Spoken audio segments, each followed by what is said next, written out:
Hello traders, Steve Gans here, and I wanted to circle back on a trade I opened a while back. Now this trade is in SPX. I called it a skewed iron condor. It was an iron condor that had some downside protection.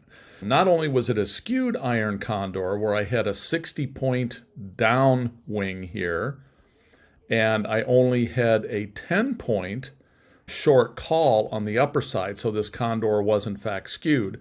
I also bought an additional long put, which early in this trade, it would have protected this in a sell-off. And we did, in fact, have a fairly significant sell-off that got down into this, I think it was around the 50-60 range or so. And while this trade was down, it was not down nearly as much as it would have been if, in fact, I did not have that long put in place. It allowed me to basically stick with this trade, to hang in there during that swing. Now, of course, our market is back up and we're all the way up here. We're right in the middle of this call spread. Now, this trade expires this Friday, so it's going to start to decay very rapidly. If I look at this, we can see that come this Friday, this thing is going to look like this. And if I'm up here somewhere, I'm only going to have about $2,200 in profit.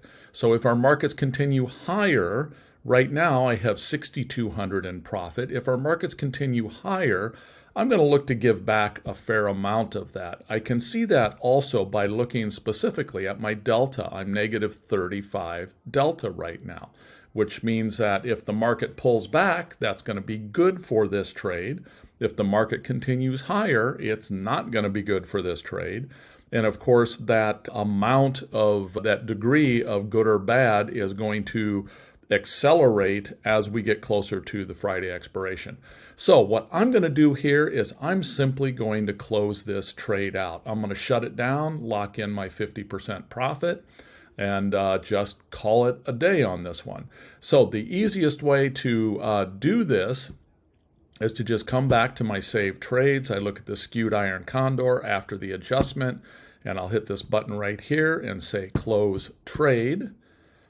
Now this is going to close all of those strikes at essentially mid price, which would be a pretty good, a fairly accurate depiction. And so we're just going to go ahead, shut that down, and that trade is now closed. I'll revisit also here before too long this FedEx, which expires about a month from now, a little over a month from now.